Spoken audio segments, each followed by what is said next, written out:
That's a great shot. That looks so good. Whenever you are. Rolling. Rolling, okay. All right, so this story starts back in June here in 2021. And basically what happened was I was going on a camping trip with my girlfriend, her 2 roommates, and my buddy Connor. So there was 6 of us. And so what happened was we left on a Friday night or Friday evening, and we got to we were going to the sand dunes. We were going to camp at the sand dunes for 2 nights, a camping site outside of the sand dunes, and yeah, that was the plan. So prior to leaving, me and my girlfriend sat down and we prayed that God would do something special on this camping trip. Our intention was to reach her 2 roommates who are unsaved, and that God would just use us with her roommates. And little did we know that God had different plans for us that trip, and that He was going to use us in a little bit different of a way that we didn't imagine or couldn't suspect. So we left Thursday afternoon, and we arrived at our camping site a few hours later. And it was at the base of a mountain, and it was just a flat, barren desert, basically, was the camping site. There was just cacti on the ground, a little fire pit made, and that was about it. So we got there, still had a couple hours of daylight left, and we decided to set up camp, and we spent about an hour setting up our tents, setting up the canopy, and just getting everything set at the campsite. And pretty much as soon as we got everything set up, this huge wind and dust storm just came through right over the plains. And the speed of the wind was just picking up. The dust was pelting us. Our tents got ripped down. The canopy got ripped down. The entire campsite was destroyed within minutes of this dust storm coming through. And so we needed to think really quick. Like, what do we do? We clearly can't stay here. What do we do? We've got, we're planning on spending the next 3 days here. Well, someone pulled out their iPhone and decided to use the maps on there and try to find maybe another camping site, and we discovered that there was a national forest right next to us up the mountain. So we decided in just a few minutes, okay, let's pack this stuff up and head up the mountain into this national forest and find a nice new place to camp. So we did. We got everything packed up really quickly, threw it in the car, and took the 3 vehicles that we had and drove them up the mountain and took off out of the storm. And we drove a couple miles up the mountain, and this trail, it wasn't a trail really, it was just a rocky path up the mountain that our cars barely made it up. But we decided to keep going as high as we possibly could to just get away from all wind and any inconvenient weather. So we ended up getting to a spot about 45 minutes up the path, and it was this beautiful, pristine, flat, just awesome camping area. The sun was shining, there was no wind. It was perfect. So we decided, okay, we're gonna camp right here. So we dropped our stuff, we got the tent set back up, the canopy set up, got the whole camping site set up. And we had about another hour of daylight or so. And me and my buddy Connor decided that, we had actually forgotten ice, and we were gonna go get some drinks out in town as well. So we told the group, we said, hey guys, we're gonna travel back down the mountain in Connor's Jeep here and grab some drinks and ice in the town at the base of the mountain. So me and Connor, we leave in his Jeep, and we head down the mountain. And we arrived at the gas station down there, and we got our ice, we got our drinks, and then we started to head back. And at this point, the sun had gone down and became completely dark.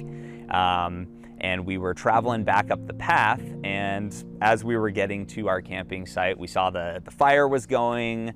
So man, we were ready for a nice night around the campfire, you know, having a glass of wine and just enjoying our vacation that we'd planned to go on, and possibly, you know, maybe ministering to my girlfriend's roommates that were up there with us. Well, once we got back to the campsite, we got out of the car, and my girlfriend's roommates let us know, hey, by the way, this guy came by the campsite here, and he told us that he was gonna bring us a shotgun back because we were defenseless and we needed a weapon because there are mountain lions out here, and he wanted us to be safe. So upon hearing that, me and Connor got really suspicious very quickly, and we kind of responded with, well, hey guys, like there's 6 of us, we've got a dog, we've got fire, we're fine. We definitely don't need someone to come and bring us a gun. But they'd already told this guy that it was totally cool. So a couple minutes passed, and me and Connor, we poured ourselves a glass of wine and kind of suspected that the guy, if this guy did say all this, then he's probably not gonna come back. Like, he might not be coming back. That would just be strange. And so we got around the campfire, we were sitting down, and then about 10 minutes later, we see headlights coming down from a higher point in the mountain, coming down the path towards us. And that's when I was just like, oh great, this is not really what I wanted to happen tonight. And you know, who is this guy? And like, what, you know, why is he so eager to bring us a shotgun? Well, just out of my own response for safety and security, all I'd really brought with me in forms of a weapon was a machete with me to this camping trip. And you know, I don't know who this guy is and what his intentions are, but he's coming down the mountain. So me and my buddy Connor, I grab my machete, and Connor grabs his little knife that he had on him, and we're kind of just sitting behind Connor's car, just kind of watching what's happening because we don't know who this guy is. And the van, his white van, pulls up right next to our campfire, and this huge burly guy steps out of this van. He's probably 6'2" and like 250 pounds of solid muscle, and he gets out of his van, and he has a pitcher of water with flowers in it that he clearly had grabbed right off the side of the mountain as he was coming down. And he approaches our campfire that we're all sitting around. Well, at this time, I'm actually standing behind the car, but everyone else in our party is sitting around the campfire. And he brings this pitcher of water up to Leanna's friend, Katie, and he says, hey, ladies, I brought you guys some flowers. And Katie was just kind of like, you know, she didn't know the guy, and she said, no, thank you. You know, I'm not interested in these flowers. And he definitely got a little angry at her response to him trying to give her flowers.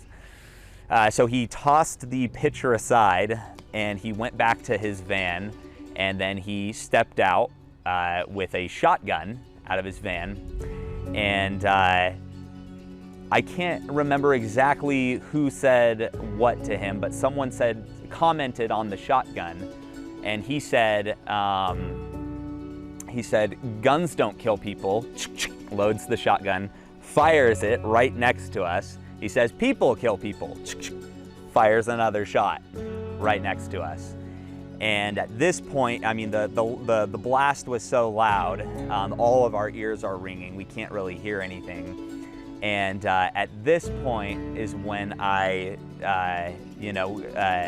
just God speaks to me and says, Nick, drop the machete. There's nothing you can do at this point. You need to go sit down and recollect yourself. So I calmly dropped the machete and came out from behind the car and sat down at the fire. And I was silent, and I just went into prayer with God, just asking God, what do I do at this point? Everything's completely out of my hands physically. This guy, there's no way I'm gonna overpower this guy. He's holding a shotgun, a fully loaded shotgun, and I'm at his mercy, basically. And at this point, while I'm praying, the man sets down, his name is, I'll get to that. So the man sets the shotgun down on this table that we have set up, and he tells us, hey guys, yeah, here's the shotgun. Want you to use, have it on hand tonight. You never know what's gonna be around here and when you might need to use it. And then he walks back to his van and comes back with a bottle of whiskey. And then he tells us, well, I'm gonna stick around a little while longer, and takes a swig of his whiskey. And then he proceeds to pull acid out of his pockets. And he says, I've also got acid. Does anyone want to join me? And he pops a few tabs of acid. And then he also pulls out a pipe and starts smoking marijuana. So he's doing it all that night. And at this point, the situation is just looking really, really bad. We're all keeping cool though. No one's showing any sign of panic. And that's when God kind of tells me, Nick, I want you to, this guy is clearly a threat to everyone here. I want you to get up and I want you to go talk to him, and I want you to love him as I love him. So I got up and I went over and started talking to him, and I found out his name was Josh. And I just started having casual conversation with him and really looking at him in his eyes and really just loving him and just also at this point, I really was open to the Spirit, and the Spirit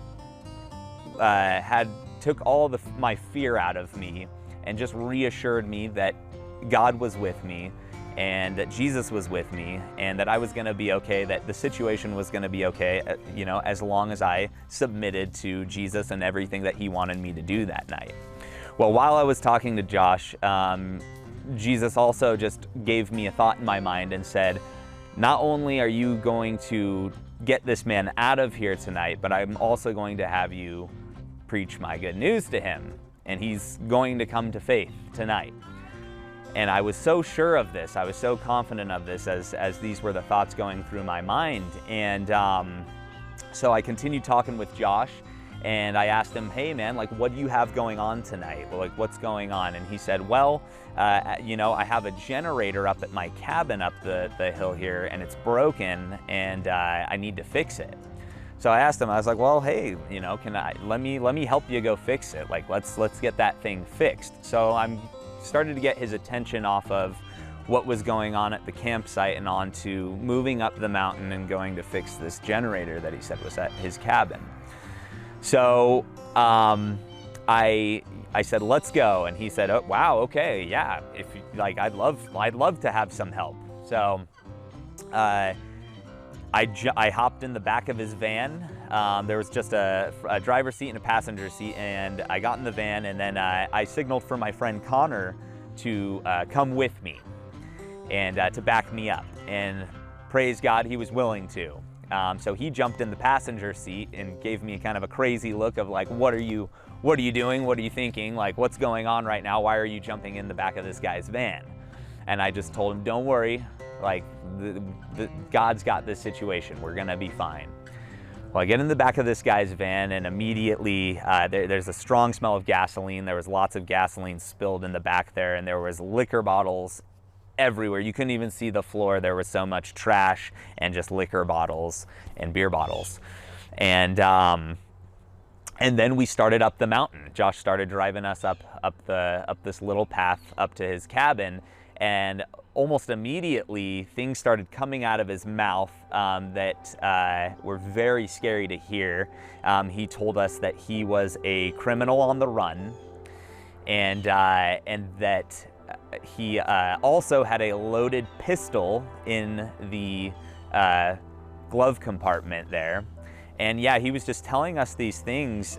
He also told us that he had just gone through very stressful divorce with his wife, and that he'd strangled her.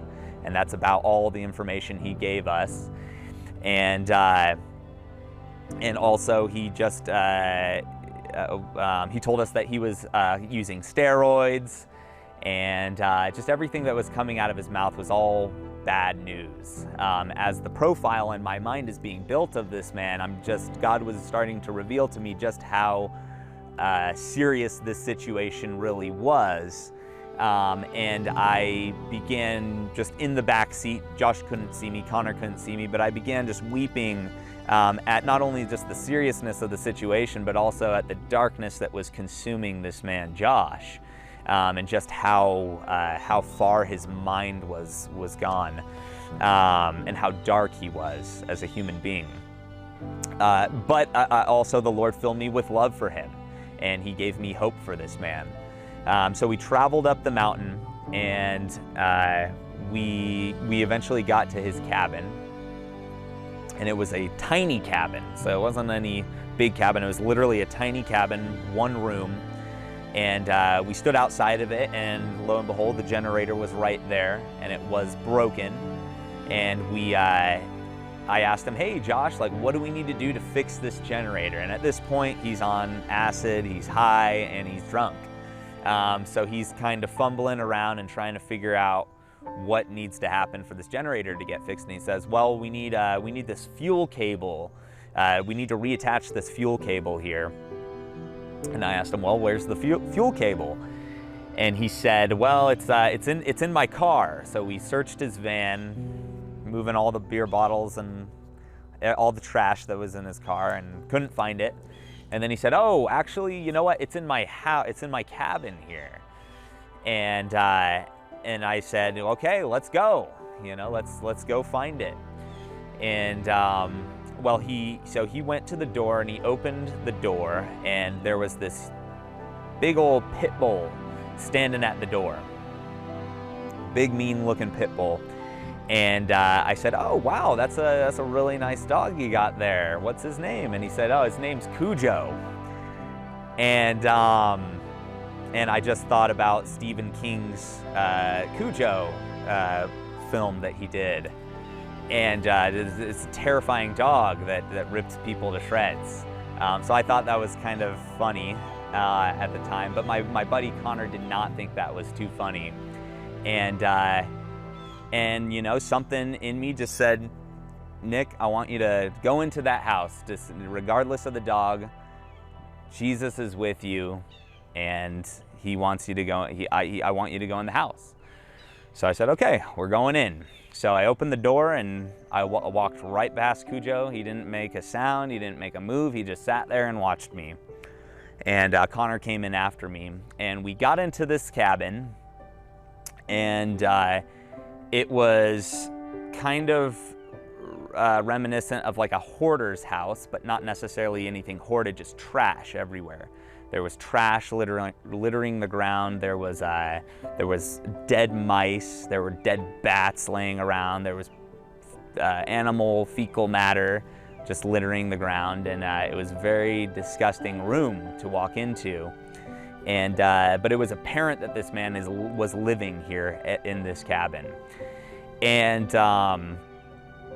well, we got into the cabin with him, and immediately I just began asking him questions.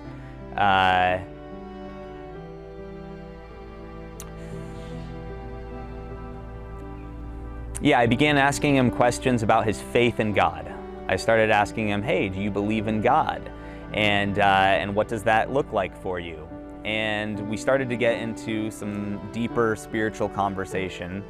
And as we went deeper with Josh, he began opening up and telling us just more about his life and about the tragedies that he had been through and what had gotten him to this place. And but not too far into that conversation, he reached up and he grabbed a rope that was on the ceiling and pulled it down, and this wooden staircase kind of fell down from the ceiling. And he said, but let's go up into this attic here. And it was a dark little attic, and at that point I just heard a message in my head that said, Nick, my love, there's no place on this earth, there's no darkness on this earth that my love will not go into to save an individual and to love an individual. So I want you to go up those stairs with Josh and sit in that attic with him. And at this point, Connor was just shaking his head saying, nope, not going any further. But I said, Connor, we're going up in that attic. Don't worry, we're gonna be fine. And both of us went up there and we all got into this tiny little attic. The ceiling was just right above our heads, so we're kind of having to duck. There was some just bug-eaten furniture up there and more dead mice, more dead bats. But that's where we were sitting, and that's where God had intended us to be that night at about 1 a.m. at this point. And then I asked Josh, I told him, Josh, there's no coincidence that all three of us are sitting up here tonight having the conversation, the discussion that we're having right now. And he acknowledged this, and he said that, yeah, this was mind-blowing to him that anyone would have come up here to this point with him and just continued to listen to what he had to say. And at this point, he began telling us things that he told us that he had never told anyone in his entire life. And these were just tragedies about the wounds that his parents had given him, and the lies that he'd been told throughout his life, and the lies that he believed about himself. And then he actually opened up and shared with us that he had come to the Lord many years back, and that he had been believing that he had lost his salvation, and that the spirit of Satan had entered him and it wasn't able to leave. He couldn't make it leave. It had completely taken control of him. And when he told me this, in my mind I had a picture of there was a large demonic looking entity standing over him, and it looked kind of like Marilyn Manson, and it had its talons and its claws kind of over Josh, and that was just the picture I had in my mind. But as my love just increased for this man, and just my sorrow and just my hope for this man increased, I also had a picture in my mind of Jesus up there with us, just binding this demon and just binding these dark spiritual forces that were at this cabin and surrounding this man. And that was very encouraging to have these thoughts. And I had such an assurance that Jesus was in control of the situation, that he was going to have victory this night. And there was nothing, no power in hell that could come between this victory that Jesus was going to have with this man. So me and Connor began praying over Josh. He asked for prayer, and I just began praying in the Spirit over Josh. Just that Jesus, would indeed bind these spiritual forces and remind Josh who he was and of his salvation, and that he had not lost his salvation, and that this spirit of Satan that was in him was a false spirit, and it was telling him lies. And as we were praying, Josh began weeping and crying, and he said, I feel so wrong about this. I'm on drugs. I'm drunk. He's like, I just feel so ashamed. And I told Josh, I said, Josh, God wanted to meet you tonight right where you were at, and it is okay that these substances are coursing through your veins. The important thing is that you have a spirit of repentance right now, and that you want to return to the Lord tonight. And almost immediately he began to sober up. and we were having conversation, and in my opinion, his words were very clear, his intentions were very clear, and his heart was very clear that he wanted to return to God, and that he was just absolutely so overjoyed that we were there with him and that God had sent us to him that night.